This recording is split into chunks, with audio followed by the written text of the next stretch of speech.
इस कार्यक्रम के पुण्यार्जक हैं श्री 1008 चंद्रप्रभ दिगंबर जैन मंदिर समिति एवं सकल दिगंबर जैन समाज पृथ्वीपुर जिला निवाड़ी मध्य प्रदेश। अध्यक्ष विमलेश कुमार बुखारिया, महामंत्री पुरुषोत्तम जैन, कोषाध्यक्ष महेंद्र कुमार जैन, सह कोषाध्यक्ष कमलेश कुमार जैन कल्लू। श्री 1008 मज्जनेन्द्र पंच कल्याणक प्रबंध कार्यकारिणी समिति संरक्षक प्रकाश चंद बुखारिया, चौधरी प्रसन्न कुमार जैन, प्रेमचंद जैन पूर्व साडा अध्यक्ष, अजित कुमार बुखारिया अध्यक्ष, केसी जैन पूर्व अध्यापक, उपाध्यक्ष मनोज कुमार जैन, पदम बुखारिया, रविंद्र कुमार जैन बल्ली, आनंद मोदी अंतु, अखिलेश भैया जी, सुधीर जैन महावीर बोरबेल, महामंत्री विशाल जैन ओलिया, मंत्री प्रसन्न कुमार जी जैन लड़वारी, मुकेश कुमार जैन दुमदुमा वाले, बबलू भारती जी, दीपेश जैन मडिया, रविंद्र जैन टहरका वाले।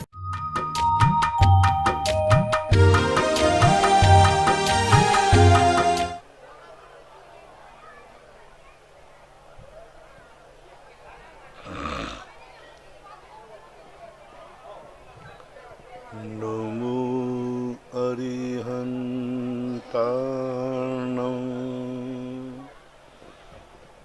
नमो सिद्धाणं नमो आयर्याणं नमो वज्रायाणं नमो सौवशाहूर्णम। पंच परमिष्टि भगवान की जय। आचार्य श्री गुरुवर कुंद कुंद महाराज की जय। आचार्य श्री गुरुवर विद्यासागर महाराज की जय। परम पूजनीय निर्व्यापक श्रमण मुनि श्री सुधा सागर जी महाराज की जय। परम पूज्य छुल्लक श्री गंभीर सागर जी महाराज की जय। समस्त मुनि संघ की जय। सभी श्रोतागण एवं जिज्ञासु पूज सभी को नमोस्तु करें। नमोस्तु नमोस्तु नमोस्तु। इच्छामि इच्छामि इच्छामि। महेंद्र जैन पत्रकार इंदौर से पूछते हैं, गुरुदेव नमोस्तु। जिस प्रकार कौवा कोयल की आवाज को दबाकर खुश होता है लेकिन खुद की आवाज मधुर नहीं बना सकता, महाराज जी क्या दुर्जन व्यक्ति हर समय सज्जन की निंदा करता है, स्वयं सज्जन बन पाएगा कि नहीं? कभी कभी किसी व्यक्ति का पापानुबंधी पुण्य का उदय होता है। वह पापानुबंधी पुण्य हमेशा यही काम करता है। जब भी उसको बल मिलता है, चाहे वो धन का बल हो, चाहे वो तप का बल हो, चाहे वो हुकूमत का बल हो, ये बल मिलते ही व्यक्ति हमेशा दो व्यक्तियों को शोषण करता है, एक तो निर्बल का और एक सज्जन का। और दोनों व्यक्तियों का शोषण करता है, बस उसी का जीवन सबसे ज़्यादा निकृष्ट होता है। कौवा का निकृष्टपना क्यों है? पक्षी तो सभी हैं, काले पक्षी भी होते हैं, लेकिन कौवा को ही निकृष्ट क्यों कहा? क्योंकि वह की यही निकृष्टता है कि वो सदा दुनिया को बुरे दृष्टि से, बुरे भाव से देखता है। कौवा कभी भी उसको शगुन के रूप में नहीं होता। कुचित कजाते ज्योतिष शास्त्रों में कौवे को भी शगुन माना है। कौवा प्रातःकाल किसी हरे भरे पेड़ पर बैठकर पूर्व दिशा की तरफ यदि वो मधुर वाणी करे तो उस समय उसको शुभ माना गया है, और प्रातःकाल उत्तर दिशा की तरफ करे तो बड़ा कष्टदायी माना गया है। तो कुछ स्थितियों में ऐसा तो आया है, लेकिन फिर भी उसका जो सोच है उन दुर्जन को, इसलिए कौवा और दुर्जन एक ही जाति के होते। दुर्जन स्वयं कुछ नहीं कर सकता, मात्र दूसरों की रकील को मिटा सकता है, मिटा नहीं पाता, अंत में वो स्वयं मिट जाता है। BL जैन जयपुर से पूछते हैं, नमोस्तु गुरुदेव। देवों में जो बृहस्पति को गुरु कहा गया है वह कौन से स्वर्ग में होते हैं? बृहस्पति जो गुरु हैं एक प्रकार का पुरोहित का काम करते हैं। वो पुरोहित सभी स्वर्गों में होते 16वें स्वर्ग तक। वर्तमान ज्योतिष शास्त्रों के अनुसार जो बृहस्पति है वो गुरु को कहलाता है। 9 ग्रहों में एक गुरु ग्रह है जो स्वर्गों में नहीं होता, ज्योतिष देवों में होता है। और ज्योतिष देवों में वो एक गुरु नाम से ही जाना, उस ग्रह का नाम ही है गुरु बृहस्पति। वो इन 9 ग्रहों के अंतर्गत आता है। आकाश के अंतर्गत उसका उदय भी होता है, बहुत बड़ा होता है चंद्रमा के समान, लेकिन चंद्रमा के समान ज्योतिमान नहीं होता, ऐसा माना।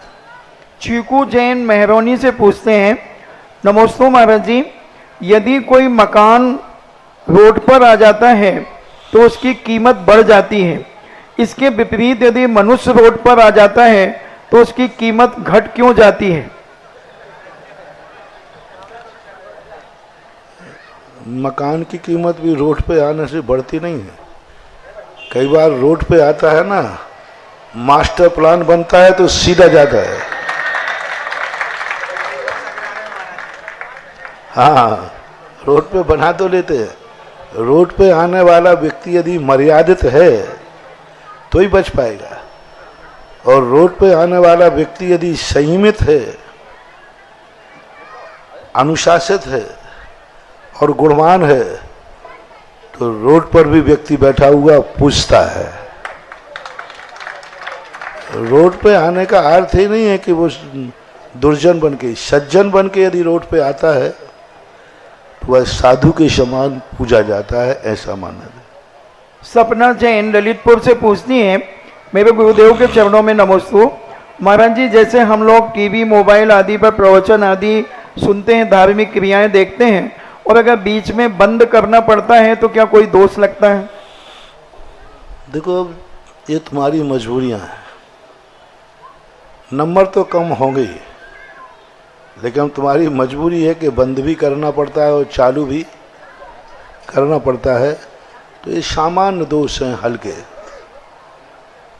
अर्चना जैन मेहरौनी से पूछती हैं, नमोस्तु महाराज जी, हम लोग ईसर 12 में वंदना करने के लिए गए थे। वहाँ एक व्यक्ति ने बताया कि जय कुमार जब स्कूल जाते थे तो भैंस के ऊपर बैठ करके जाते थे। तो मैंने सोचा अगर वह भैंस आज होती तो उसकी कीमत कितनी होती? भाई, जिन्होंने देखा हो उन्हीं से पूछना, मुझे तो पता नहीं।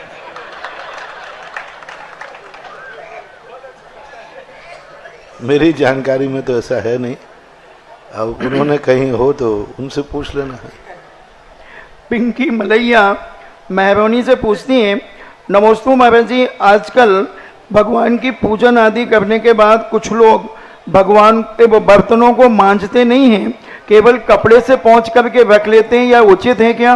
नहीं, अनुचित है। उसको किसी न किसी राख आदि से मांजना चाहिए। मुन्नी जैन टीकमगढ़ से पूछती हैं, नमोस्तु महाराज जी, गुरुदेव जैन धर्म के अनुसार, लेकिन फिर भी यदि जैसे पानी के बर्तन आदि हैं, चांदी आदि के हैं, इनको राख आदि से मांजने में डिस्टर्ब होता है तो उनको कम से कम सुखा देना चाहिए। पानी अकेले के जो बर्तन है वो सुखा देना चाहिए। द्रव्य आदि जिनमें चढ़ती है उनको जरूर मांजना चाहिए, क्योंकि उसमें उसके कण थोड़े रह सकते हैं जो अशुद्धि में आएंगे। पानी आदि के बर्तनों में चल जाएगा। मुन्नी जैन टीकमगढ़ से पूछती हैं, नमोस्तु गुरुदेव, जैन धर्म के अनुसार शादी में मूसल पलटना, खाम आदि रखना, उसके चक्कर लगाना, भव आदि पढ़ते समय बहू ससुराल जाती है, मंदिर में घरों में हाथे लगवाना, यह जैन धर्म के अनुसार मान्य है या अमान्य? जैन दर्शन में इनका कहीं उल्लेख नहीं मिला, अन्य दर्शनकारों में भी कहीं उल्लेख नहीं मिला, धार्मिक शास्त्रों में इनका कोई उल्लेख नहीं मिला। रामचंद्र जी की और सीता जी की शादी हुई, उनकी शादी का बहुत सारा वर्णन है, लेकिन जो आज वर्णन चल रहे हैं इनका कोई उल्लेख वहाँ पर नहीं पाया गया। वर्तमान में ये लोक परंपराएं हैं, लोक रूढ़ियाँ हैं। हम मिथ्यात इसलिए नहीं कहेंगे कि इसमें देव सात गुरु का कहीं स्वरूप नहीं आया। लोक मूर्ता भी जब कहलाती है जब वहाँ पर व्यक्ति धर्म को जोड़ देता है। कुछ क्रियाएं व्यवहार हैं, लोक व्यवहार की परंपरा से यदि धर्म बाधित नहीं होता है, ऐसी लोक मान्यताएं व्यवहार के अनुसार स्वीकार कर ली जाती हैं। इसमें मिथ्यात्व तो नहीं आएगा, लेकिन आगम संबत भी नहीं है, ऐसा मानो। साधना सागर से पूछती हैं, भगवान हम जब भगवान के जो अष्ट प्रातिहार होते हैं क्या उनकी पूजा आदि कर सकते हैं? अष्ट प्रातिहारियों की पूजा नहीं की जाती। अष्ट प्रातिहार्य से युक्त जिनेन्द्र देव की पूजा की जाती है। एक पूजनीय होते हैं, एक आदरणीय होते हैं। अष्ट प्रातिहार्य आदरणीय तो हैं, सम्माननीय हैं, लेकिन सभी अष्ट प्रातिहार्य पूजनीय हो ऐसा नहीं है। लेकिन उससे युक्त जिनेन्द्र देव पूजनीय है। 8 प्रातिहारों में मत एक पूजनीय बताया गया है, दिव्य धुनी, जिसे जिनवाणी कहते हैं। अष्ट प्रातिहारों में दिव्य धुनी भी आती, जिनवाणी आती है, उसकी जरूर शास्त्रों में पूजा आई है। अन्य प्रातिहारों की कोई पूजा नहीं मिला, उनसे युक्त जिनेन्द्र भगवान जरूर पूज्य होते हैं। डॉक्टर मगन जैन पूछते हैं, नमोस्तु महाराज जी, शुभ उपयोग में होने वाली हिंसा का स्वरूप क्या है? जो हिंसा हमारे लिए धर्म को आगे बढ़ाए, जो हिंसा अधर्म से हमें दूर करे, वह हिंसा शुभोपयोगी हिंसा है। जैसे मंदिर बनाते समय नींव आदि खोदोगे, जल आदि का उपयोग करोगे तो उसमें हिंसा होगी, लेकिन वह पुण्य का कारण होने से वह हिंसा मान्य की गई। आप अभिषेक के लिए जल लाओगे कुएं से, जलकाय जीवों की हिंसा भी होती, आराधना होती है। आप तीर्थ यात्रा करने बंदर जाएंगे तो गृहस्थ लोग गाड़ी से जाएंगे तो उसमें हिंसा आदि होती है, लेकिन कारण जो है वह अच्छा होने से शावद लेशो बहुपुण्य राशो, थोड़ा दोष है लेकिन पुण्य ज़्यादा होने से वह शुभोपयोगी हिंसा होकर के भी त्याज्य नहीं है, ऐसा मन। चंदा जैन आष्टा मध्य प्रदेश से पूछती हैं, परम पूज्य मेरे आराध्य गुरुदेव के चरणों में नमोस्तु। गुरुदेव, संपूर्ण हिंसा से रहित मुनिराज कब होते हैं? ध्यान में जब बैठते हैं। जिस समय ध्यान में बैठ जाते हैं उस समय संपूर्ण हिंसा से रहित होते हैं। दौन्नम पी मोक्ष हेऊ झाणे पाओ नदी मुनि नीमा। जब ध्यान में बैठते हैं तो दोनों प्रकार का मोक्ष मार्ग मुनि के जीवन में साक्षात अवभाषित होता है। संपूर्ण हिंसा से रहित जो है, जब भगवान 13वें गुण स्थान में पहुंचते हैं उस समय जो शरीर के अंदर निगोदिया जीव होते हैं, श्वास लेते समय जीवों की विराधना होती अंदर गर्मी आदि से। 13वें गुण स्थान में श्वासोश्वास तो है, लेकिन वायुकाय जीवों की विराधना नहीं होती। एक संपूर्ण रूप से जो निर्बाधा है वो सिद्धों की होती है। 3 कैटेगरी बनाओ। एक कैटेगरी वो है जो बुद्धिपूर्वक, एक अबुद्धिपूर्वक, और एक बुद्धि अबुद्धिपूर्वक नहीं है, वो होती ही है। तीसरी जो क्रिया है वो होती भी नहीं है। उनका शरीर होने से बादरकाय जीव टकराते हैं, बाधक बनते हैं, तो वास्तविक हिंसा से रहे तो सिद्ध ही होते हैं। सेकंड में अरहंत और चौथे में आ जाते हैं मुनि महाराज, सप्तम से लेकर 12वें तक। ऑनलाइन जिज्ञासाओं के पश्चात जिनवाणी चैनल, सुधा कलश चैनल और आगमवाणी चैनल और आदिनाथ चैनल के समक्ष विराजे सभी गुरु भक्तों की ओर से और इस सकरार नगरी में साक्षात विराजित गुरुजी के चरणों में विराजित सभी मुनि भक्तों की ओर से पूज्य गुरुदेव के चरणों में बारंबार नमोस्तु नमोस्तु नमोस्तु। पूज्यवर छोलसी महाराज जी के चरणों में बारंबार इच्छामी इच्छामी इच्छामी। कभी समोषण के बारे में सुना था कि समोषण का जब व्यवहार होता है तो कैसे होता है, तो हमारे ग्रंथकार कहते हैं कि भवि भागन बस जोगे बसाए, भव्य आत्माओं के पुण्य से भगवान के समोषण का व्यवहार होता है। ये तो सुना था, लेकिन आज हमने प्रत्यक्ष देख लिया कि सकरार नगरी के पुण्यात्माओं के पुण्य से पूज्य गुरुदेव के समोषण का व्यवहार इस सकरार नगरी को मिल गया। गुरुजी, ये सकरार नगरी के सारे भक्त जब मैं देख रहा हूं कि पृथ्वीपुर नगरी से, और इसके पहले तो वर्षों वर्षों से लगे हुए हैं, ये कह रहे थे कि गुरुजी के चरणों में हमारी भावना रख दो, कैसे ही गुरु महाराज हमारी नगरी में आ जाएं, हमारी नगरी को धन्य कर दें। मैंने इनसे कहा गुरुजी कि जो ये आचार्य भगवान का संघ है, इसमें भक्तों की अर्जी चलती है, गुरुदेव की मर्जी चलती है, और आचार्य भगवान की जो पर्ची आती है वो गुरुदेव उससे चलते हैं। ये सौभाग्य आज मिला ऐसी सकरार नगरी को। चलते हैं इस सकरार नगरी में। आज की जिज्ञासा समाधान के कार्यक्रम में प्रथम जिज्ञासा रखेंगे रिया जी जैन सकरार, और अगली जिज्ञासा के लिए तैयार रहें प्रियंका जी जैन सकरार। आज महाराज जी, आज सकरार के जैन समाज ने एक अभूतपूर्व काम, अपने जीवन का सर्वोत्कृष्ट काम आज किया है, जब पूरी समाज ने मिलकर के आपको कुल गुरु बना लिया है अपना, और आपके समक्ष आपको पूर्णता समर्पित करके उन्होंने आज बहुत बड़ा एक पुण्य का काम आज अपने लिए कर लिया है। और आपके सानिध्य में मंदिर जी का निर्माण वो करना चाहते हैं। मंदिर जी के निर्माण में अब आगे क्या रूपरेखा बनेगी, उसके लिए आपकी जैसी भावना होगी, आपका जैसा निर्देशन होगा, उसके हिसाब से वो सब काम करेंगे। और दीदी का नाम दीदी बोले महाराष्ट्री के चरणों में मेरा बारंबार नमोस्तु। महाराष्ट्री को उच्छुल्लक महाराज जी को मेरा इच्छामी।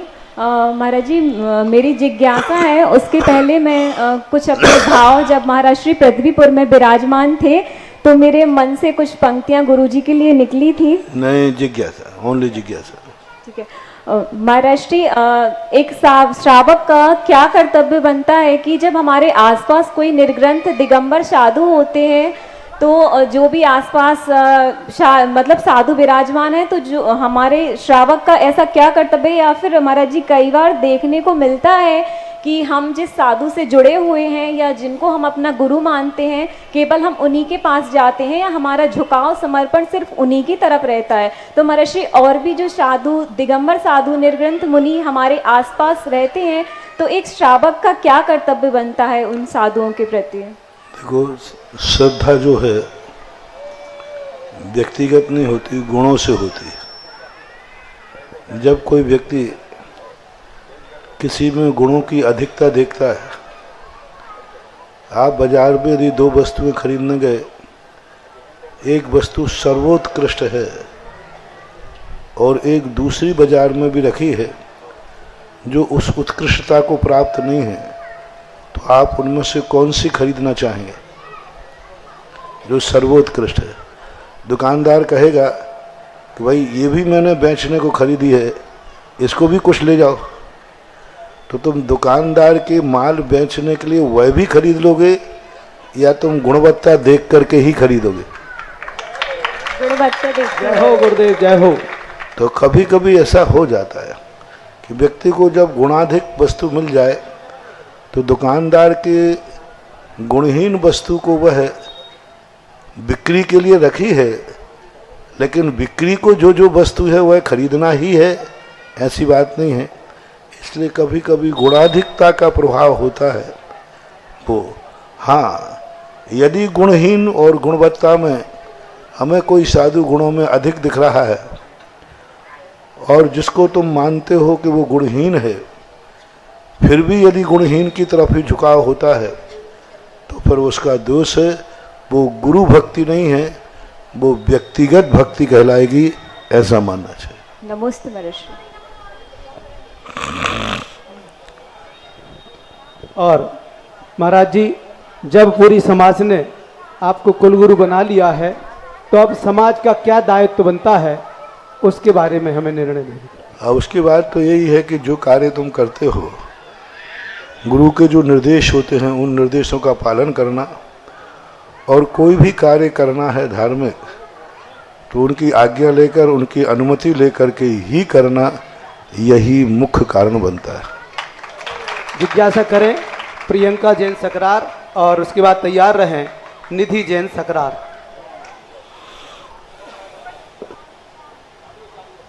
गुरुवर के चरणों में बारंबार नमोस्तु नमोस्तु नमोस्तु, शुल्लक जी के चरणों में इच्छा में इच्छा में इच्छा में।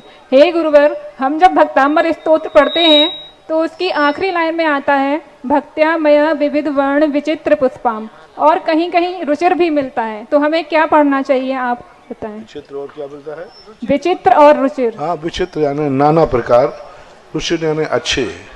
वहाँ पूज्यवर मानतुंग आचार्य महाराज ये कहना चाह रहे हैं, मैंने नाना प्रकार के शब्दों को लाकर के इस स्तोत्र को बनाया, तो विचित्र शब्द ज़्यादा ठीक है। जिज्ञासा करें निधि जैन सकरार, और उसके बाद तैयार रहें राशि जैन सकरार।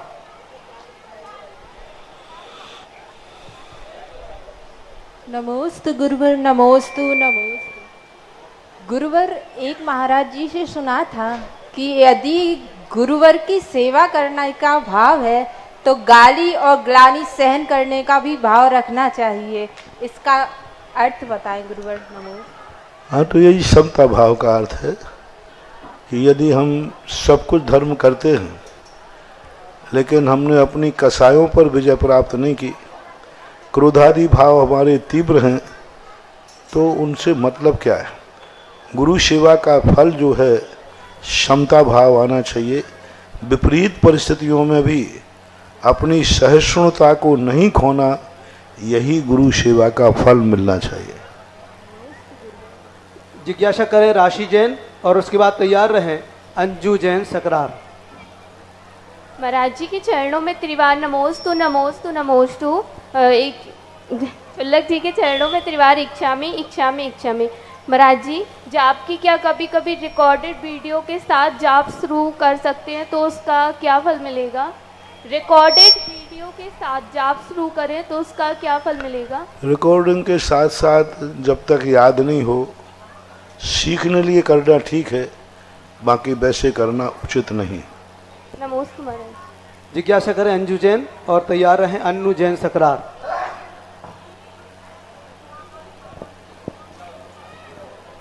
गुरुवर के चरणों में त्रिवार नमोस्तु नमोस्तु नमोस्तु। शुल्लक जी के चरणों में इच्छा में इच्छा में इच्छा में। हे गुरुवर, मेरी शंका है कि धर्म की क्या परिभाषा है और अपना जीवन धर्ममय बनाने के लिए हमें किन कर्तव्यों और किन नियमों का पालन करना चाहिए? जो स्वयं के लिए, अपनों के लिए और जगत के लिए हितकारी हो, वही क्रिया धर्म कहलाती है। जिस क्रिया करने से स्वयं को, अपनों को, दूसरों को दुख पहुंचता है, वही अधर्म कहलाता है। इससे जैन दर्शन यही कहता है कि जियो और जीने दो, ऐसी क्रिया करो जो स्वयं को सुखदायी हो और दूसरे को भी सुख का कारण बने, वही धर्म है। जिज्ञासा करें अन्नू जैन, और तैयार रहें लोकेश जैन, राजा जैन और सकरार के समस्त शिवरार्थीगण। नमोस्तु महाराज श्री। नमो इच्छामी शुल्लक जी। महाराज श्री, मुझे जन्म देने वाले मेरे माता पिता कोई और है, और अब जन्म चलाने वाले मेरा महाराज श्री, मुझे जन्म देने वाले माता पिता कोई और है और मेरा जीवन चलाने वाले, निर्वाह करने वाले गुरुदेव आप हैं। गुरुदेव, मैं डेली मंदिर से आने के बाद अपनी दादी के पैर छूती थी। तो एक दिन 25 अगस्त को मेरी दादी गिर गई और उनका पैर का ऑपरेशन हुआ। तो वो बोली कि तुम हमारे डेली पैर छूती थी ना, तो इसलिए देखो हम गिर गए। तो बुंदेलखंड में कुंवारी लड़कियां पैर नहीं छूती, तो इसमें हमारा कोई दोष लगेगा क्या, हमने पैर छुए तो? उन्होंने हमसे बोला, जब से हमें बहुत दुख है इस बात का। दादी माँ पुरानी है ना, तो पुरानी दादियों में क्या होता है कि पुराने लोग कन्याओं से पैर नहीं छुआते, और ख़ास तौर से ये बुंदेलखंड की एरिया के जो है, इस एरिया में सबसे ज़्यादा ये रूढ़ी है। कन्या से ना तो माता पिता ना दादा दादी कोई भी बड़े लोग पैर नहीं छुआते, बल्कि उल्टे पैर छूते हैं। तो ये उनकी धारणा गलत है। आगम सम्मत नीति सम्मत यही है। कहाँ दादी और कहाँ बेटी, कहाँ पिताजी ससुर साहब और कहाँ कुंवर साहब। यहाँ ये भी परंपरा है कि ससुर भी कुंवर के पैर छूता है, दमाद बोलते हैं। ये परंपरा बहुत गलत परंपरा है। कहाँ उनकी उम्र है पिता के समान।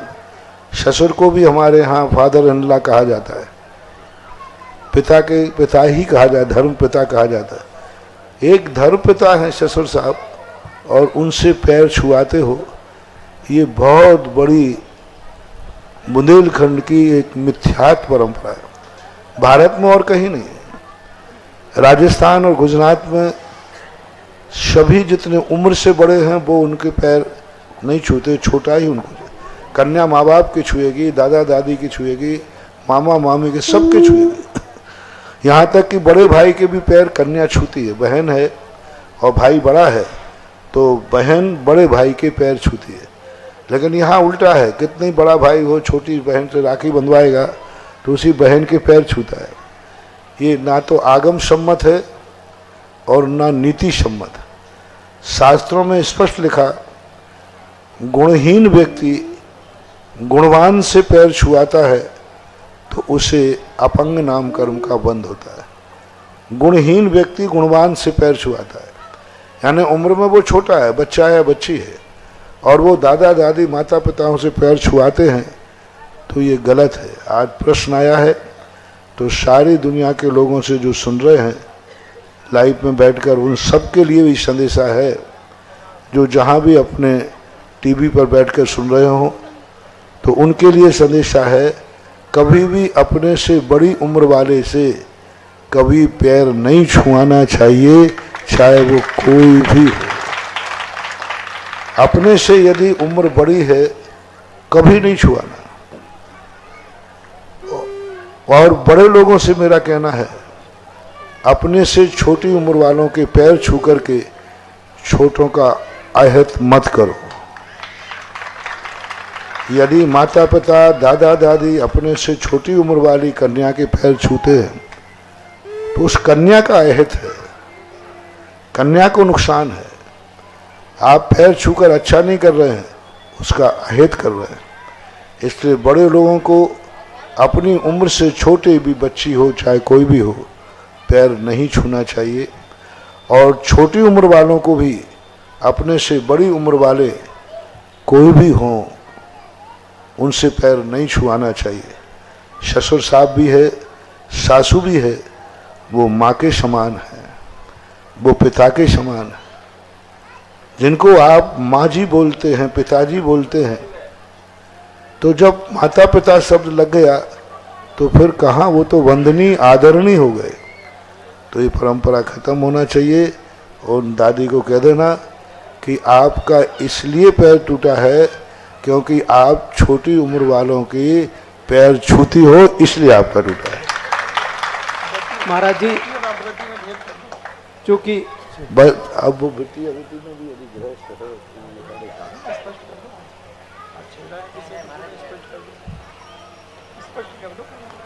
कभी कभी तो ऐसा भी होता है कि सासू साहब वृत्ति हैं, प्रतिमाधारी हैं, और कुमार से आप वृत्ति हैं तो वृत्ति से पैर छुआ लेते हैं। नहीं होना चाहिए। महाराज जी, जब समाज ने मंदिर निर्माण का संकल्प लिया है, तो मंदिर निर्माण में, मूर्ति विराजमान करने में, वेदी निर्माण में या शिखर निर्माण में, अच्छा क्या ये जिज्ञासा करें। लोकेश जैन, राजा जैन पूरे शिवरात्रि और तैयार रहें। आस्था जैन शकरार। गुरुदेव के चरणों में हम सभी शिवरात्रि भाइयों की तरफ से कोटि कोटि नमस्ते, कोटि कोटि नमस्ते। गुरुदेव, वैसे तो हम सभी की जिज्ञासा अभी शांत हो गई कि आपने इस सकरार नगरी में पदार्पण करके हम लोगों को धन्य किया, उसके लिए आपका कोटि कोटि आभार आभार आभार।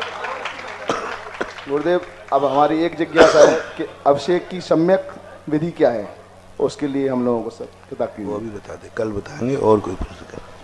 अभिषेक विधि प्रातःकालीन बेला में जैसा महाराज जी ने बताया है, अभी ये सब लोग लाइव इकट्ठे के होंगे, तब अभिषेक विधि बताई जाएगी। तो जिज्ञासा करें आस्था जैन सकरार, और उसके बाद तैयार रहें श्वेता जैन सकरार। गुरुदेव, प्रतिभा स्थली की छात्रा के आपके चरणों में नमस्कार करती हूँ। पांचों प्रतिभा स्थली की छात्राओं की ओर से, दीदियों की ओर से आपको बार बार नमोस्तु गुरुदेव एवं चल्लक जी को इच्छामि। गुरुदेव, मेरी जिज्ञासा यह है कि हम ऐसा क्या करें कि हम अपनी एकाग्रता शक्ति को बढ़ा सके। विल पावर बढ़ाना पड़ता है। किसी भी शक्ति को प्राप्त करने के लिए हानि लाभ पर विचार करना चाहिए, और हानि लाभ के विचार के साथ साथ उसमें कौन सी चीज़ों की बाधा आ रही है, उन बाधक तत्वों को हटा देने से अपने आप मार्ग सरल हो जाता है। बोला जिज्ञासा करें श्वेता जैन, और उसके बाद तैयार रहें मानी दीदी जी सकरार, गुरसराय मीना दीदी, मानी ब्रह्मचारिणी मानी दीदी।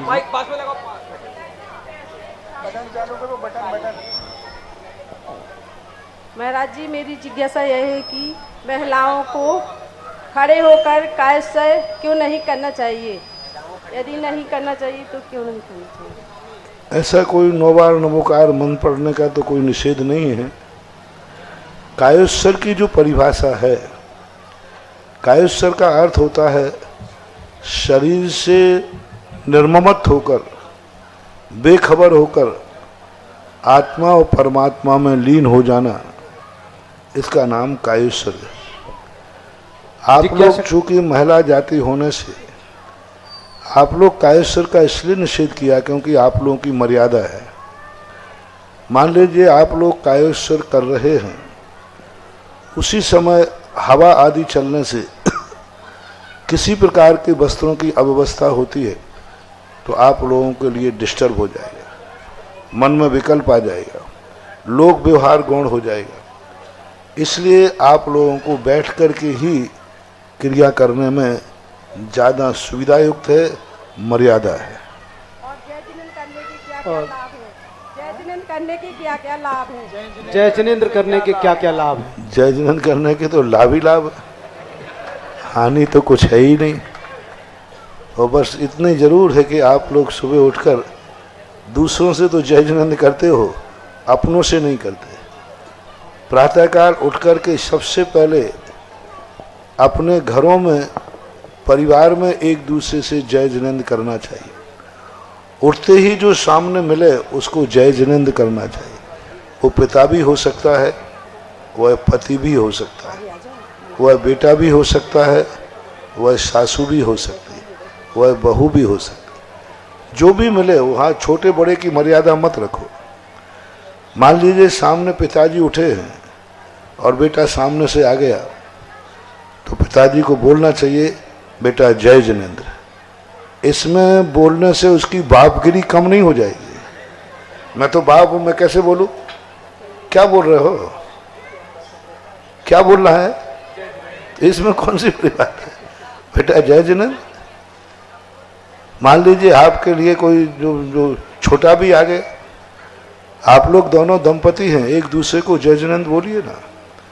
उठते ही जैसे ही सामने मिले तो पति पत्नी को भी बोल देता है जय जिनेंद्र, दोनों बोल सकते हैं। यानी घरों में सबसे पहले उठते ही जो आपके सामने प्रथम बार आवे, हर व्यक्ति को जय जिनेंद्र घर से शुरू होना चाहिए।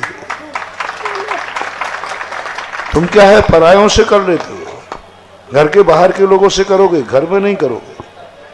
और जिस घर का सुबह हर व्यक्ति एक दूसरे को जय जिनेंद्र करता है, उस घर का सारा मंगल तो अपने आप ही है, लाभ ही लाभ है।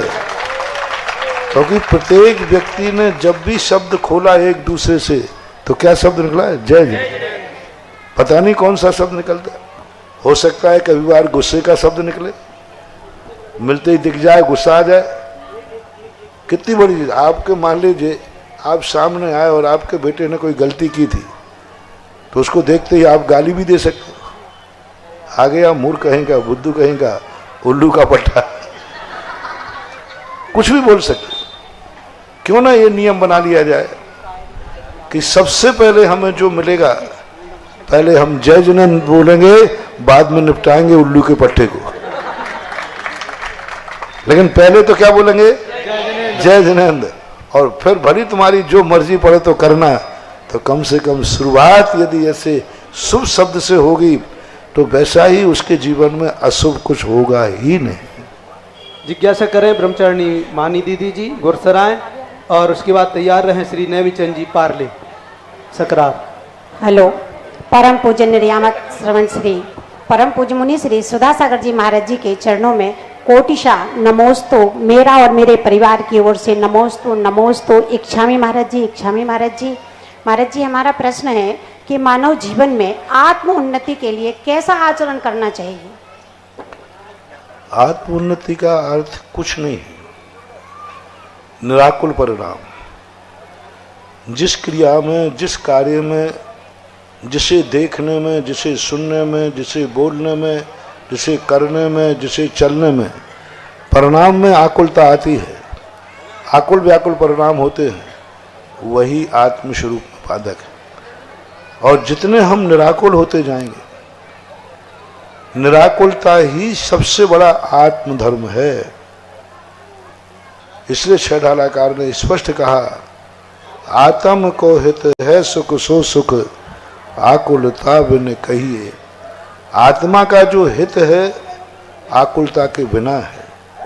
जिस क्रिया, जिस कार्य में हमारे मन में आकुलता आती है, समझ लेना मैं आत्मा से बहुत दूर है।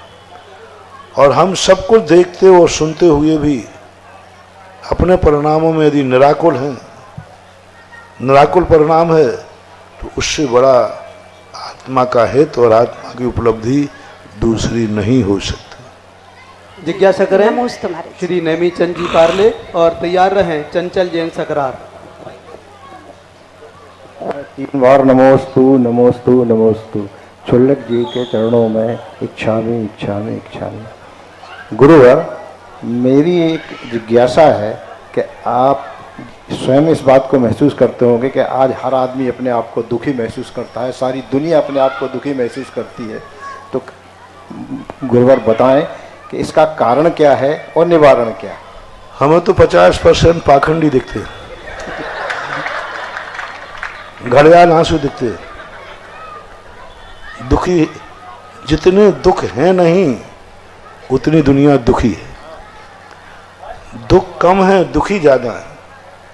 फॉर एग्जाम्पल, एक व्यक्ति मरीज शांत पड़ा था अस्पताल में, बिल्कुल शांत था, और जैसे उसने कहा डॉक्टर साहब आ रहे हैं, तो कल हो चिल्लाने लगा।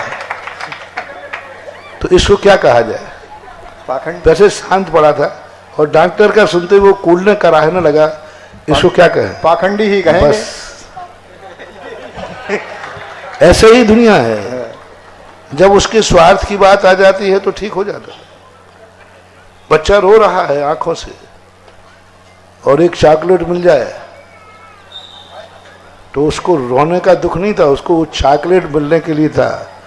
वो जानता है बिना रोए चॉकलेट मिलने वाली नहीं है, और चॉकलेट हाथ में आते ही आंसू आंखों पे है, गालों में, बेटा मस्त हो जाता है। तो कुछ दुख तो दुख है नहीं, लेकिन व्यक्ति दुखी होता है। हम वर्तमान में जी रहे हैं, लेकिन हमें मरने का दुख है। कहीं मैं मर नहीं जाऊं, मर नहीं जाऊं, अभी तो नहीं मरे, अभी तो जिंदा हो। मर नहीं रहा है, फिर भी मरने का दुख है। कोई हमें लूट नहीं रहा, हमें लूटने का दुख है।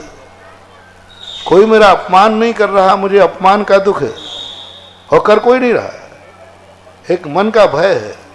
तो 50% क्या 70-80% व्यक्ति मन से दुखी है, बाकी दुख इतने है नहीं। व्यक्ति 24 घंटे में सुखी ज़्यादा रहता है, दुखी कम रहता है। सबसे ज़्यादा व्यक्ति रोता है 24 घंटे में कि हंसता है? हंसता है महाराज। 24 घंटे की पूछ रहा हूँ। 24 घंटे में हंसता है, सोता है, रोता तुम कितने दिनों में, कितने दिन पहले रोए थे आप? ये तो हमें याद नहीं है। याद नहीं। और हंसने का? हंसने का भी कोई याद नहीं हमारे। हंस रहे तो अभी हंसे थे आप, मेरे सामने हंसे थे, अभी हंस रहे, अभी भी हंस रहे। हंसने का ऐसा दिन जा नहीं रहे, हंसने के दिन याद हैं। व्यक्ति रोता कितना है, हंसता कितना है। तो 24 घंटे में देखा जाए तो हंसने का समय ज्यादा है, रोने का समय कम है। फिर कैसे कहूं कि दुख है? फिर तो मैं ये बच्चा समझता हूं, बच्चे जैसा चॉकलेट पाने के लिए रो रहा है। जिज्ञासा रखें चंचल जी जैन सकरार, तत्पश्चात तैयार रहें टहरका जैन समाज से देवेंद्र जैन और पूरी समाज खड़ी रहे। महाराज जी के चरणों में नमोस्तु नमोस्तु नमोस्तु। चुल्लक जी के चरणों में इच्छामी इच्छामी इच्छामी। महाराज जी मेरी जिज्ञासा है कि पूजन करने में ज्यादा फल है या स्वाध्याय करने में? ये पेपर, जैसे आपके पेपर होते 6 पेपर हैं, तो 6 पेपरों में बराबर नंबर लाना जरूरी है। कोई व्यक्ति एक पेपर में ज़्यादा नंबर लावे और एक में ना ध्यान देवे तो वो फेल हो जाएगा। एक में डिक्टेशन है और एक में 33 नंबर भी नहीं आ पाए। तो ये पेपर हैं 6 पेपर। स्वाध्याय भी उतना ही अनिवार्य है जितनी पूजा है, पूजा उतनी ही अनिवार्य है जितना स्वाध्याय है। सभी ये पेपर हैं 6 आवश्यक कहे गए, एसेंशियल क्वेश्चन। ये क्वेश्चन अनिवार्य हैं, 6 आवश्यक कहे गए, यानी 6 पेपरों को बराबर करना है, तभी वो श्रावक माना जाएगा। कंबड़ का कोई सवाल ही नहीं। जिज्ञासा करें देवेंद्र जी जैन टहरका जैन समाज साथ में खड़ी रही और अगली जिज्ञासा के लिए तैयार रहें। तभी महाराज जी के चरणों में नमोस्तु नमोस्तु नमोस्तु। चुल्लक जी के चरणों में इच्छामी इच्छामी इच्छा। नमोस्तु महाराज जी। मानव शरीर में 5 ज्ञान इंद्रियां होती हैं, स्पर्शन रसना चक्षु कर्ण। तो सारी इंद्रियां जब कोई गलती करती हैं तो सजा कर्ण इंद्रिय को दी जाती है, ऐसा क्यों? पहली बात तो इंद्रियां गलती करती नहीं, इंद्रियों से गलती की जाती है। गलती करने वाला तो हमारा आत्मा है, हमारा उपयोग है, हमारा प्रमाद है, हमारी कषाएं। इंद्रियां तो आलम्बन है। कान को इसलिए दी जाती है सजा, कान पकड़े जाते हैं, यही ना जी? कान पकड़े जाते हैं। कान इसलिए पकड़े जाते हैं, कान एक ऐसा एक्स्ट्रा वस्तु बाहर की है जिसको पकड़ने से कान को कोई नुकसान नहीं होता है। जीभ को पकड़ें तो जीभ को नुकसान है, आँख को पकड़ें तो आँख को नुकसान है, चोट या स्पर्शन को पकड़ें तो इसको नुकसान है। कानों में मान की मर्यादा खंडित होती है और अन्य इंद्रियों को दंडित करने से शरीर खंडित होता है, शरीर को नुकसान हो जाता है। दंड इसलिए दिया जाता है, इसलिए नहीं कि तुम्हें नुकसान पहुंचाना है, इसलिए दिया जाता है दंड कि तुम्हें हिदायत है कि आगे गलती ना हो। तो अन्य इंद्रियों को यदि हम दंडित करेंगे तो दंड स्थायी हो जाएगा, वो शरीर को दंड। जैसे आँख को हमने दंड दिया, आँख फूट सकती है, जिह्वा को दंड दिया तो ब्लड आ सकता है, इसको भी आ सकता है। और कान को पकड़ने से कान को कोई नुकसान नहीं होता, मान की हानि होती है और सुधारना लक्ष्य होने से इसलिए कान पकड़े जाते हैं। जिज्ञासा करें पंडित धर्मेश जी शर्मा सकरार से, तत्पश्चात तैयार रहें सेजल जी जैन सागर।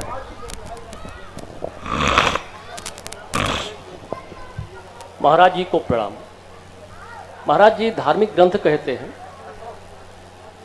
कि ईश्वर व्यक्ति की आत्मा में स्थित है, लेकिन वह संसार में उससे साक्षात करने का प्रयास करता रहता है, तो व्यक्ति को यह ज्ञान कैसे प्राप्त हो सकता है ताकि वो अपनी आत्मा में स्थित परमात्मा का दर्शन कर सके?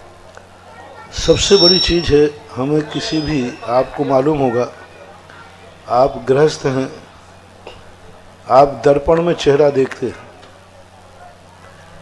लेकिन यदि दर्पण काला है और धुंधला है तो चेहरा देखने में नहीं आता।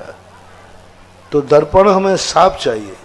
इसी प्रकार हमारी आत्मा कसायों से और वासनाओं से मलिन है, और मलिन होने के कारण से हमें ईश्वर का चेहरा नहीं दिखता। कसाय और वासनाओं प्रमादों का यदि मैल हम हटा दें तो ईश्वर का साक्षात्कार हो सकता है, वो स्वयं ईश्वर बन सकता है, स्वयं ईश्वर बन सकता है। निर्मलता चाहिए। वैष्णव दर्शन में ईश्वर की साक्षात्कार पाने की चर्चा की जाती है। जैन दर्शन कहता है स्वयं तुम ईश्वर बन जाओ। ये दोनों का प्राप्त करने का साधन एक ही है कि अपने मलिनता को कम करें।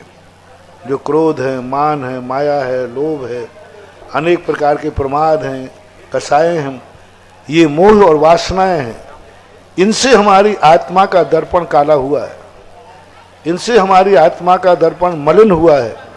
और मलिन आत्मा में यदि हम ईश्वर को देखना चाहें तो वो ऐसे ही नहीं दिखता जैसे मलिन दर्पण में हमारा चेहरा नहीं दिखता। जिज्ञासा करें सेजली जैन बरुआ सागर, तत्पश्चात तैयार रहें प्रिंसली जैन सकरार। गुरुवर के चरणों में बारंबार नमोस्तु नमोस्तु नमोस्तु इच्छामि इच्छामि इच्छामि। गुरुवर, काफ़ी बार ऐसा देखा जाता है कि आंखों देखा और कानों सुना गलत हो जा आंखों देखा और कानों सुना गलत होता है, तो किसी निर्दोष व्यक्ति के ऊपर उंगली उठाने का क्या फल है? निर्दोष व्यक्ति पर उंगली उठाने का अर्थ विनाश।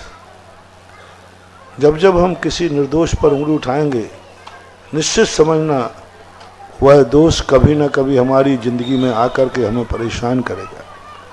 हम जब किसी की निंदा करते हैं तो स्वयं को उसकी निंदा नहीं हो रही, नीच गोत्र का बंध होता है। जब कोई व्यक्ति किसी में दोष देखता है, नीति तो यही कहती है, सम्यक दर्शन तो ये कहता है कि दोष होते हुए भी दोष मत देखो। जैन दर्शन में जिसे उपगूहन कहा गया। गांधी जी ने 3 बंदर कहे थे, बुरा मत देखो, बुरा मत सुनो, बुरा मत बोलो। चलो ये बात प्रश्न के अनुसार गौण करता हूं। प्रश्न है कि निर्दोष में जब दोष हो तब भी देखने को मना किया है, तो निर्दोष में दोष देखना तो अपना स्वयं का नाश करना है। जब जब व्यक्ति किसी में निर्दोष का अपवाद करे, निंदा करे, बुराई करे, जो उसने कार्य नहीं किया फिर भी उसको लांछित करे, समझ लेना वो अपने खुद का विनाश कर रहा है। जैन दर्शन तो ये कहता है जब ऐसा कोई मन में भाव आता है तो वह समय नीच गोत्र का बंध करता है। जिसकी निंदा हो रही, जिसको अपवाद कर रहे हैं, उसने वो कार्य किया नहीं है फिर भी उसका अपवाद, उसकी हवा उड़ाई जा रही है, समझ लेना वो बदनाम नहीं होगा। वो तो कुछ दिन बाद वो स्वच्छ हो जाएगा, क्योंकि झूठ के कभी पैर नहीं होते। कितने भी प्रयास करें उनके पैर नहीं होते, और सत्य कभी पैरों से रहित नहीं होता। तो जिस दिन सत्य खुलेगा उस दिन उसका तो नाश ही है। इसलिए निर्दोष का दोष निकालना नीच गोत्र के बंध का कारण है और उसका विनाश निश्चित है। सबसे ज्यादा पुण्य का क्षय होता है। कितना भी पुण्य व्यक्ति करा ले और एक बार किसी निर्दोष पर यदि देख ले तो ऐसे कर्मों का बंध होता है कि उस कर्मों को वह काटते भी नहीं काट पाता। जैन दर्शन इसे निधत्त निकाचित कर्म बोलते हैं। निधत्त निकाचित कर्म कैसे बनता है? ऐसे ही बनता है जिसमें दोष नहीं है, दोष देखना, किसी के अपवाद करना, उसने ये कार्य नहीं किया फिर भी उसकी हवा उड़ाना। ऐसे लोगों को ऐसा निधत्त निकाचित कर्म बनता है कि जब उनके जीवन में लौट करके वो विपदा आती है तो उनके आंसू पोंछने वाला भी कोई नहीं मिलता है। जिज्ञासा रखें प्रिंस जी जैन सकरार, तत्पश्चात तैयार रहें शिक्षा जी जैन निवाड़ी। पूज्य महाराज जी के चरणों में नमोस्तु नमोस्तु नमोस्तु। पूज्य छुल्लक जी के इच्छामि इच्छामि इच्छामि। महाराज जी, मेरा प्रश्न है, कई बार हम लोग तस्करों से जब गौरक्षा करते या अन्य जीवों को बचाते हैं और उनको अपनी गौशाला में नहीं रख पाते हैं, फिर वो अगर मृत्यु को प्राप्त होते हैं या देख रेख का अभाव होता है, उपचार नहीं होता है, तो वो दोष हमें लगेगा? नहीं लगेगा। महावीर स्वामी ने कहा, पैर के नीचे की चींटी बचाओ, दुनिया की चींटी बचाने की जिम्मेदारी तुम्हारी नहीं है। हम दुनिया की चींटियां नहीं बचा सकते, लेकिन हम पैर से चींटी को नहीं कुचल सकते। हम जानते हैं कि सड़क पे गाड़ियां चल रही हैं, चींटी मरेगी, हम उसको नहीं बचा पाएंगे, लेकिन पैर से उसको हम मारेंगे नहीं। हमारी क्षमता नहीं है, शक्ति नहीं है, तो हम कैसे गौशाला में रख लें? बहुत बार ये प्रश्न आते हैं। उसके कारण से ये हो जाएगा कि जो गाय अभी सुख से रह रही है वो भी सुख से नहीं रह पाएगी, क्योंकि बंटवारा तो कहीं ना कहीं होगा। इसलिए उसमें आपको कोई दोष नहीं है, क्योंकि आप अपनी शक्ति से बाहर उसको समझ रहे हैं। आप उसकी सेवा नहीं कर पाते हैं तो ये आपका दोष नहीं है। महाराज जी, एक जिज्ञासा और है, जैसे गौशाला में कोई जीव नहीं रहता है, उपचार के बाद भी या सामान्य मृत्यु हो जाती है, तो उस दिन सूतक सोर या जन्म लेने पे सोर मानी जाती है, ऐसा पहले बताया जाता था।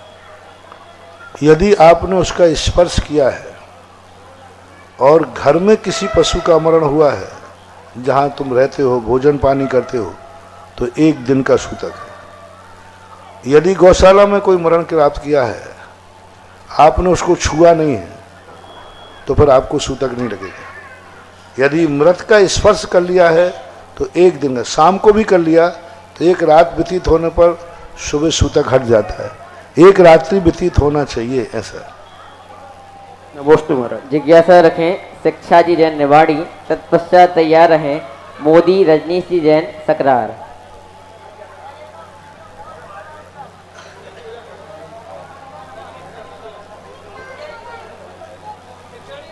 चलिए, जिज्ञासा रखिए मोदी रजनीश जैन सकरार, तत्पश्चात तैयार रहें सुचिता जी जैन सकरार।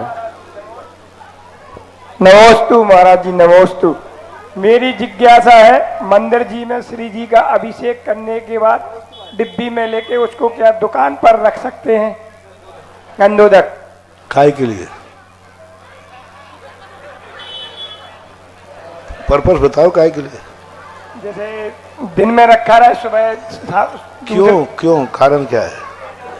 यदि आप ग्राहकों को देने रख सकते हैं तो रखिए। इतना नहीं। आप ये कहेंगे जितने हमारे यहाँ ग्राहक आएंगे हम माल बाद में देंगे, पहले गंधोदक देंगे। माल रखने के लिए नहीं रख सकते। यदि आपको किसी देने को रखना है कि नहीं मेरी दुकान पर कोई आएगा तो सबसे पहले मैं गंधोदक दूंगा, या कोई श्रद्धालु आएगा तो दूंगा, तो उस पर, क्योंकि गंधोदक रखने की चीज़ नहीं है, गंधोदक लगाने के लिए चीज़ है, तो लगाने के लिए रख सकते हो, मात वैसे रखने की। महाराज जी तो दे सकते क्या लगाने के लिए? सामने वाला लेवे तो दे सकते। नमोस्तु महाराज जी, नमोस्तु। जिज्ञासा रखें, उसकी श्रद्धा है तो मान लो तुमने दिया, उसने फेंक दिया तो श्रद्धालु को दिया जाता है। जिज्ञासा रखें सुचिता जी जैन सकरार, तत्पश्चात तैयार रहें अशोक जी जैन सकरार। गुरुवर के चरणों में नमोस्तु नमोस्तु नमोस्तु। छुल्लक जी के चरणों में इच्छामि इच्छामि इच्छामि। गुरुदेव, मैंने जिंदगी से पूछा कि सबको इतना दर्द क्यों देती हो, तो जिंदगी ने मुस्कुराकर कहा कि मैं सबको खुशी तो देती हूँ, पर एक की खुशी दूसरे के दुख का कारण बन जाती है। तो हे गुरुवर, हम जिंदगी में खुशियों को कैसे भरें, कृपया मार्गदर्शन करें। जिंदगी में खुशी लाने के लिए सबसे सरल तरीका है, हमारी जिंदगी में जो आवे उसको खुश कर दो, तुम्हारी जिंदगी खुशी से भर जाएगी। खुशी बांटोगे खुशी मिलेगी, दुख बांटोगे दुख मिलेगा। दूसरों को हम खुश रखेंगे तो हमें भी खुशी की प्राप्ति होगी। जिज्ञासा रखें अशोक जी जैन सकरार, तत्पश्चात तैयार रहें सौरभ जी, रोली जी, गोलू जी जैन रानीपुर, इनमें से एक जिज्ञासा रखेंगे। मुनिश्री के चरणों में त्रिवार नमोस्तु नमोस्तु नमोस्तु। छुल्लक जी के चरणों में इच्छामी इच्छामी इच्छामी। महाराज जी मैं बहुत दिन से कोशिश कर रहा हूँ, ललितपुर से, महरौनी से, टीकमगढ़ से और महरौनी से हमारी जिज्ञासा का समाधान नहीं मिल पाता, ना हम वहाँ बोल पाते, ना समय मिलता है। आज सकरा में आपका पदार्पण हुआ, हमें बोलने का मौका मिला। महाराज जी मुझे केवल मेरी ये जिज्ञासा है कि मनुष्य यदि मांस भक्षण कीटाणु जीवाणु मारता है और एक छिपकली भी जो है कीटाणु खाती है, मारती है, सब कुछ करती है, तो मनुष्य और उसकी छिपकली में क्या अंतर है, किस गति का उसको दोनों आदमी को बंद होता है? दोनों में अंतर है, क्योंकि उसका दूसरा उपाय नहीं है, उसको वैसा ही संस्कार दिया गया। मनुष्य के पास दूसरा उपाय है कि वो बिना दूसरे जीव को मारे बिना भी जिंदगी चला सकता है, वो नहीं चला सकता। और उसको इतना ज्ञान नहीं है, वो मारने के लिए नहीं मारती है, वो भोजन करती है। मनुष्य समझता है कि इसके प्राण जाएंगे, इसको दुख होगा, इसलिए मनुष्यों के लिए हिंसा करना ज़्यादा पाप का कारण है छिपकली की अपेक्षा, क्योंकि छिपकली के उद्देश्य बिल्कुल भिन्न है। उसकी जीवन लीला वैसी ही है, उसका संस्कार वैसा ही है, उसके बिना उसको दूसरी चीज खा ही नहीं सकती। वो जैसे अपन श्वास के बिना नहीं जी सकते हैं, ऐसे ही छिपकली कीड़े के बिना नहीं जी सकती है, इसलिए उनकी बात अलग है। लेकिन मनुष्य तो बहुत कुछ अपनी जिंदगी शाकाहार से भी सुरक्षित रख सकती है। ऐसा जिज्ञासा रखें सौरभ जी, रौली जी। छिपकली को जरूरी नहीं कि वो दुर्गति को बंद हो, मनुष्य को तो नियम से दुर्गति ही हो। नमोस्तु गुरुवर नमोस्तु। जिज्ञासा रखें सौरभ जी, रौली जी, गोलू जैन रानीपुर, इनमें से तत्पश्चात तैयार रहें शिल्पा जी रानीपुर। महाराज जी को हमारा प्रणाम। हमारा प्रश्न ये है कि सारा संसार जानता है कि हमारी मृत्यु होना है, लेकिन किसी के दिमाग में नहीं है कि हमारी मृत्यु होना है। अगर किसी के दिमाग में जाए कि हमारी मृत्यु होना है तो जो दुनिया के गलत काम करना छोड़ दे, ऐसा क्यों है? मृत्यु होना है ये तो ज्ञान में नहीं रखता, लेकिन मृत्यु से डरता जरूर दिन भर रहता है, 24 घंटे भयभीत रहता है। बस ये निर्णय नहीं कर पाया कि भयभीत रहने की अपेक्षा ये सोचे कि मेरी मृत्यु कभी भी आ सकती है। उसका मूल कारण है मोह, उसकी जिजीविषा, उसकी महत्वाकांक्षा, उसकी इतनी बड़ी इच्छा है कि दुनिया मर रही है, मैं नहीं मरूंगा। तो ये जो इसकी इच्छा है, इसको शास्त्रीय भाषा में मोह बोलते हैं। मोह के नशे में, जैसे एक नशेड़ा व्यक्ति नशा करने के बाद उसको ये ज्ञान नहीं रहता कि मैं कौन हूँ, मेरे माँ बाप कौन हैं, मेरा स्वरूप क्या है, ऐसे ही मोह का जब नशा चढ़ जाता है, व्यक्ति नहीं सोच पाता है कि मेरे जीवन का भी कभी अंत हो सकता है।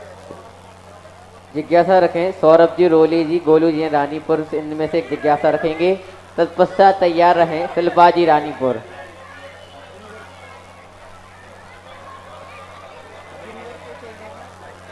कोई बात। गुरुवर के चरणों में सकल रानीपुर जैन समाज का नमोस्तु नमोस्तु नमोस्तु। छुल्लक जी के चरणों में इच्छामी इच्छामी इच्छामी। महाराज श्री, हम सभी की एक जिज्ञासा है कि पूजन के बाद कुछ लोग विसर्जन के बाद मंगलम भगवान वीरो, मंगलम गौतमगढ़ी आदि 2 लाइनें पढ़ते हैं। क्या ये विसर्जन के बाद पढ़ना उचित है या नहीं? विसर्जन के बाद कुछ लोग मंगलम भगवान वीरो, मंगलम गौतमगढ़ी आदि 2 लाइनें पढ़ते हैं, क्या ये विसर्जन के बाद पढ़ सकते हैं या नहीं? जरूरी नहीं है, पढ़ने में आपत्ति भी नहीं। नमोस्तु महाराज। जिज्ञासा रखें शिल्पा जी जैन रानीपुर और तत्पश्चात तैयार रहें अंशु जी जैन सकरार।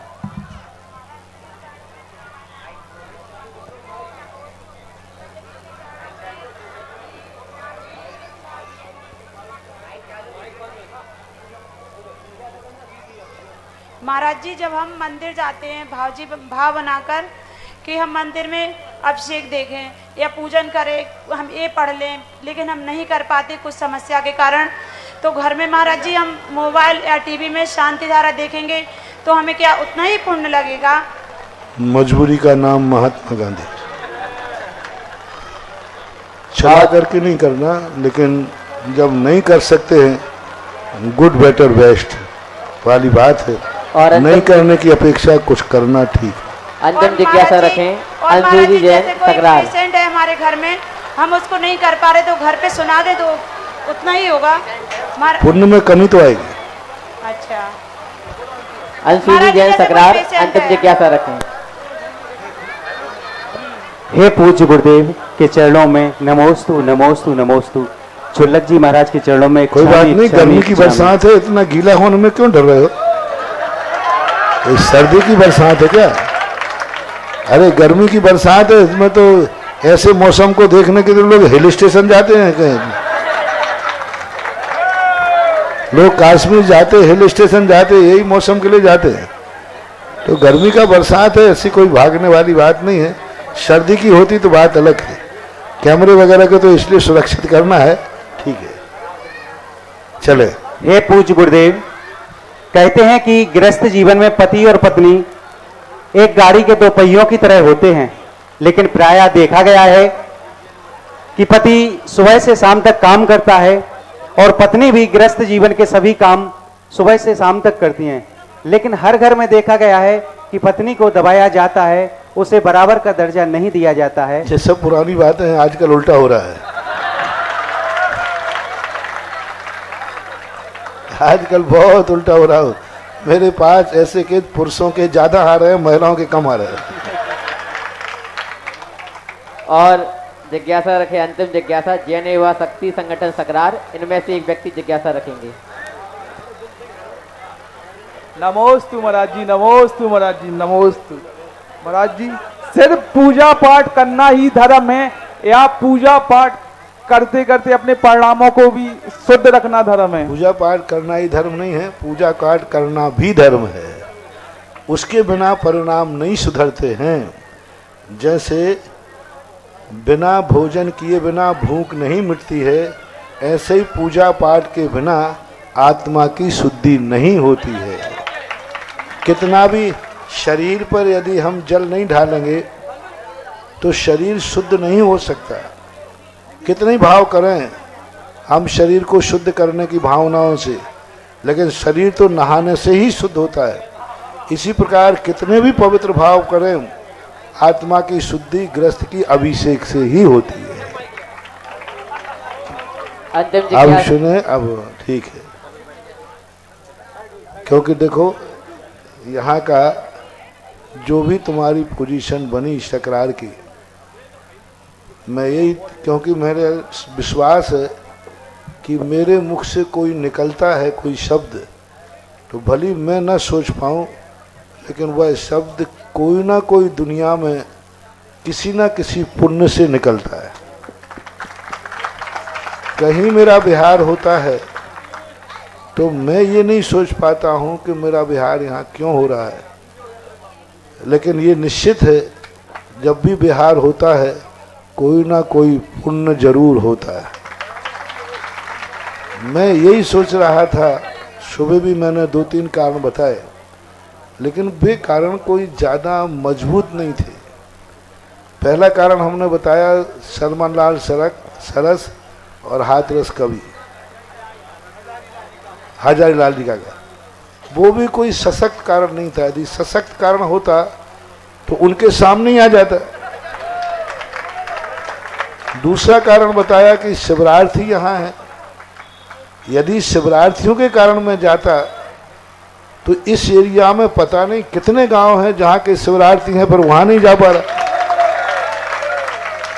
ये कारण भी मुझे समझ में नहीं आया। मैंने कहा ये कारण भी पूर्णता तो नहीं है कि शिवरार्थियों के कारण आ गए हम, या काका हाथ रसी सलमान लाल सरस के कारण आ गए हम।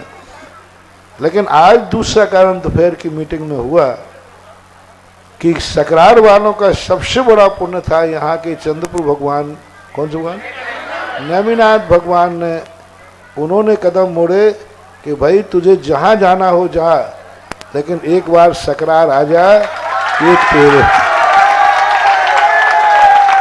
ये सकरार के व्यक्ति मेरे काबू में नहीं है। नेमिनाथ भगवान ने कहा कि ये मेरे काबू में नहीं है और ये मेरे से सुधरने वाले नहीं हैं, और ये यदि तू आ गया तो जरूर तेरे काबू में आ जाएंगे और सुधर भी जाएंगे। जय हो गुरुदेव, जय हो। इतने सालों से मंदिर की योजना के लिए बहुत बार गए, बहुत बार कार्य किया। आज एक पूरी सर्वसम्मति, बहुमत नहीं, मैं बहुमत से कोई कार्य नहीं करता, मैं सर्वसम्मति से कार्य करता हूँ। आज दोपहर में सर्वसम्मति से यहाँ एक विशाल जिनालय बनाने का निर्णय हुआ। जो जिनालय था छोटा था, सदोष भी बहुत है, और निर्दोष करने के लिए आज सहमति बनी, कल उसका शिलान्यास की बात बनी। अब ये है ठोस कारण, और दूसरा कारण देखो, इससे भी सशक्त कारण है।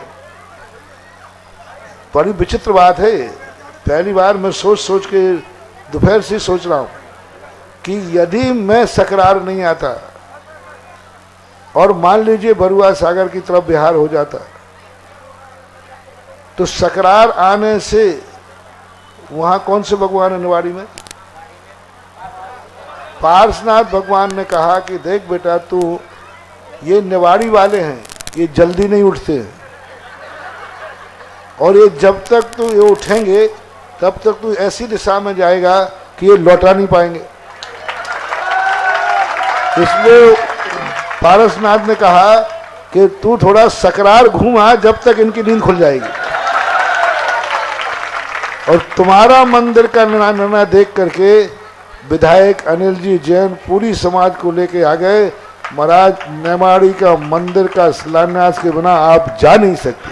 जय हो, जय हो। हमने कहा कि मान लीजिए हमारा बिहार उस तरफ हो जाता है तो दुनिया की कोई ताकत कोई नहीं लौटा पाती। तो इन दो भगवानों की जो प्लानिंग थी, इन्होंने कहा कि तुम वहां रुकते तो काम नहीं होता, तू थोड़ा आगे जा, और उस कारण से ये हुआ। और आज निवाड़ी के मंदिर वाले भी आकर के नवीन मंदिर बनाने को तैयार हुए। सुने, 1 मिनट की बात और सुने, 1 मिनट और सुनना है, कोई बात नहीं, 1 मिनट, सूख जाएंगे कपड़े, सबके सूख जाएंगे। 1 मिनट की और सुने। आप ये बताएं, ओम शांति। वॉलंटियर भी नहीं, वॉलंटियर भी चुपचाप हो जाए। आप ये हाथ हिलाना बंद करो भाई, हाथ बहुत हिलते हैं यहाँ के लोग, जलूस में चलते हैं। अरे देख ही रहे बस वो, अरे भाई चल पीछे तो देखो, कई लोगों की आदत होती है, सबसे ज्यादा डिस्टर्ब करते वॉलंटियर।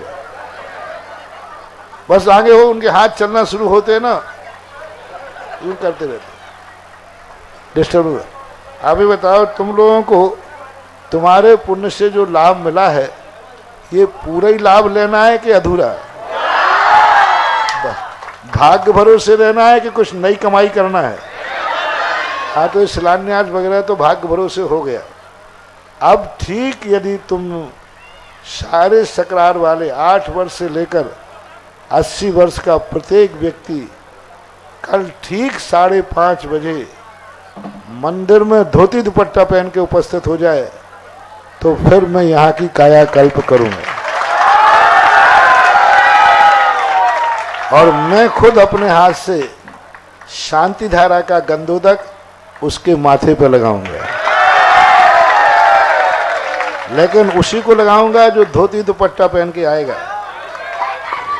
वो भी मंदिर, महिलाओं को नहीं। मंदिर का धोती दुपट्टा नहीं, मंदिर का धोती दुपट्टा नहीं, घर का धोती दुपट्टा पहन के आओ ठीक 5:30 बजे। तो हम आपको अभिषेक की विधि भी और कैसे क्या व्यवस्था करना है वो बताएंगे। लेकिन समय क्या रखा है आपके लिए 5:15 बजे और मेरे लिए 5:30 बजे, क्योंकि मैं 5:30 के पहले अंधेरे में, और आप लोग ठीक 5:15 बजे मंदिर में आ जाएं। मैं मंदिर में आऊँगा, यदि आप लोग पूरे लोग नहीं मिले तो फिर मैं लौटकर वापस धर्मशाला में आ जाऊँगा, फिर नहीं जाऊँगा। इसलिए मेरे आने के पहले आप लोग मंदिर हाउसफुल मिलना चाहिए। यदि नहीं रहा, कितने पुरुष मान लूँ यहाँ पर? तो 70-80 लोग हैं, मुझे गिनती आती है, तो मैं गिन लूंगा। कम रहे तो फिर मैं नहीं बताऊंगा और फिर वो गंधोदक का आशीर्वाद भी नहीं दूंगा। और गंधोदक का क्या आशीर्वाद है, इसका स्वाद तो शिवरार्थी जानते हैं। इसलिए कल ठीक 5:15 बजे आप लोग धोती दुपट्टा पहनकर मंदिर में रहें। फिर आगे की क्या व्यवस्था करना है उसी समय बताऊंगा।